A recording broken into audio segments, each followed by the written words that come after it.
भारतीय शेयर बाजार में लिस्टेड कंपनियों में विदेशी संस्थागत निवेशक यानी एफपीआई की हिस्सेदारी लगातार कम हो रही है और घरेलू संस्थागत निवेशकों की हिस्सेदारी लगातार बढ़ रही है। इस साल सितंबर तिमाही के दौरान लिस्टेड कंपनियों में एफआई की हिस्सेदारी 18% दर्ज की गई है, जो 11 साल में सबसे कम है। 11 साल का ये निचला स्तर है। इस दौरान घरेलू म्यूचुअल फंड्स की हिस्सेदारी बढ़कर 9% हो गई है, जो अब तक का रिकॉर्ड है। इस बीच शेयर बाजार में एफपीआईज की खरीदारी की बात करें तो 2023 में अब तक एफपीआईज ने 1.5 लाख करोड़ रुपए का निवेश किया है। सर, इस आंकड़े को कैसे समझा जाए? ये आंकड़ा काफी दिलचस्प शिफ्ट दिखा रहा है भारतीय शेयर बाजार के भीतर। और इसे देखने के दो अलग अलग नजरिए हो सकते हैं और दोनों नजरिए देखना समझना हमारे लिए जरूरी है। 18% की हिस्सेदारी भारतीय शेयर बाजार में विदेशी निवेशकों की घटकर आ गई, जो 11 साल का न्यूनतम स्तर। इनफैक्ट नवंबर का अगर आप आंकड़ा देखो तो 16% रह जाती, 16.6% रह जाती, पर तिमाही आधार पर 18% के आसपास है। प्रत्यक्ष रूप से अगर आप ये देखें तो आपको दिखाई देगा कि विदेशी निवेशक भारतीय बाजार से बिकवाली कर रहे हैं और निकल रहे हैं, और उनकी जगह भरने के लिए घरेलू म्यूचुअल फंड निवेशक आ गए। अब म्यूचुअल फंड निवेशकों में म्यूचुअल फंड भी है, ईपीएफओ भी है, और भी बहुत सारे संस्थान संगठन है जिनका पैसा बाजार में पहुंच रहा है।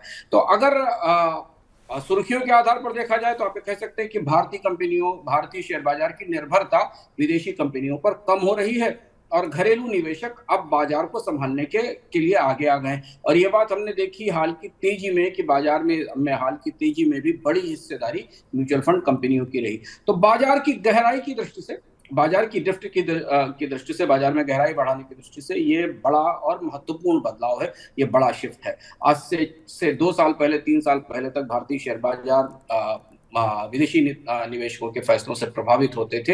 अब स्थायी रूप से छोटे निवेशकों ने आना शुरू किया, और पिछले 7-8 सालों में भारत में छोटे निवेशकों का जो पैसा बाजार में पहुंचना शुरू किया है, वह उसने भारतीय बाजार को एक खास किस्म की स्थिरता दी है।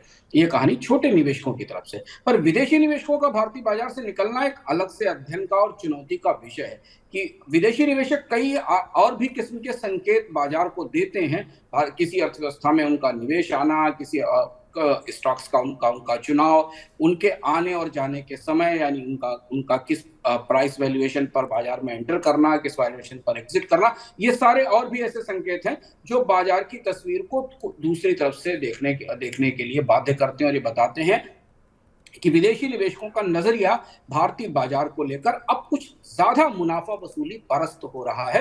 यानी स्थायी निवेश से ज्यादा अब इस कोशिश में है कि वो तात्कालिक तौर पर मुनाफे निकाल सकें। ये बात हमने केवल सेकेंडरी मार्केट में नहीं, शिवम प्राइमरी मार्केट में भी देखी। प्राइमरी मार्केट में भी आईपीओ में विदेशी निवेशकों ने बड़ा निवेश किया और लिस्टिंग गेन्स के फायदे उठाए।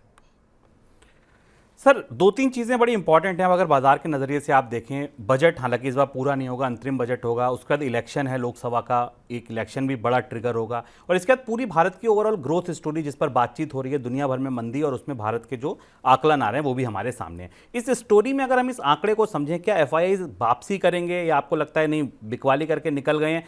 किस तरह आप इस आंकड़े को देखते हैं भारत की ग्रोथ स्टोरी की रोशनी में?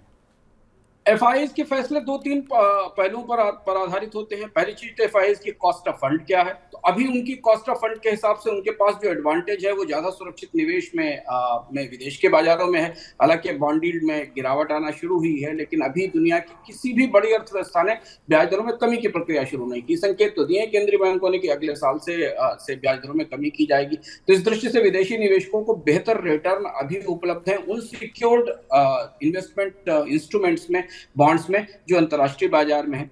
पहली चीज तो ये। दूसरी बात यह कि भारतीय शेयर बाजार में विदेशी निवेशकों के व्यवहार में इस किस्म का बदलाव हुआ है कि आप विदेशी निवेशक काफी चूजी हैं और अलग अलग स्टॉक्स में इन्वेस्टमेंट कर रहे हैं, जब ब्रॉडर मार्केट में उनके निवेश धीमे धीमे घट रहे हैं। यानी वो भारत की ग्रोथ स्टोरी को अब बड़ी तस्वीर के तौर पर खरीदने के बजाय वो छोटी छोटी कंपनियों पर टारगेट कर रहे हैं। जब आप इंडेक्स में या किसी देश के इंडाइसेस को देखते हैं तो आपको लगता है कि बड़े मैक्रो पिक्चर के साथ ड्राइव होता है, पर स्टॉक्स एक अलग तरीके के कॉम्बिनेशन के कारण उस कंपनी की अपनी संभावना है बाजार में, उसके पास कितना हिस्सा है, वो मोनोपोली का हिस्सा है, डुओपोली का हिस्सा है, या उसके पास किस तरीके के ऑर्डर्स हैं, इन पर आधारित होती है। तो विदेशी निवेशकों ने अपनी रणनीति में बदलाव किया है। अब दो तीन बड़े इवेंट सामने हैं। एक तो इंटरिम बजट है, हालांकि इंटरिम बजट से कोई बड़ा फर्क नहीं पड़ेगा, लेकिन इसके बाद भारत में चुनाव होने हैं और अगली बार दुनिया की अर्थव्यवस्था में कई सारे बड़े बदलाव 2024 में होने वाले हैं। चीन की आर्थिक विकास दर को लेकर गिरावट के संकेत हैं, ब्याज दरों में बढ़ोतरी की प्रक्रिया थोड़े लंबे समय तक और जारी रहने वाली है।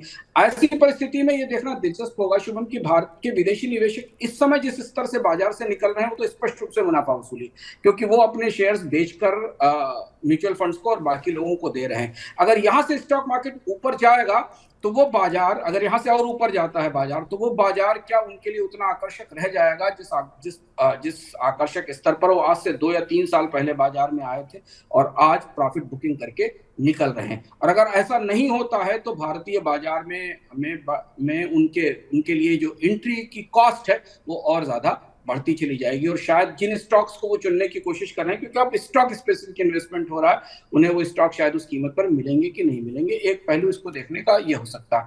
दूसरा पर्सपेक्टिव ये भी हो सकता है कि निवेशक अभी भारतीय अर्थव्यवस्था में चुनिंदा कंपनियों से बाहर दांव लगाने को तैयार नहीं है। बड़ी तस्वीर को वो और स्थिर होते देखना चाहते हैं। अंतर्राष्ट्रीय स्तर पर गतिविधियां अगले साल किस तरह की होती हैं, चुनाव के नतीजे किस तरह के आते हैं। भारतीय अर्थव्यवस्था में भी 8% 9% की ग्रोथ नहीं है, 6-6.5% की ग्रोथ है। के शेप की स्टोरी उनको समझने की कोशिश कर रहे हैं, कस्बों और टाउन्स में जाकर जानने की कोशिश कर रहे हैं कि दरअसल भारतीय बाजार में ग्राहक कहाँ बचे हुए हैं, उपभोक्ता कहाँ उपलब्ध हैं। ये सारी चीजें सेटल होने में थोड़ा समय लगेगा और इसलिए भी ऐसा लगता है कि वो अपने बाजार के किनारे पर इंतजार करेंगे और सिलेक्टिव इन्वेस्टिंग करेंगे।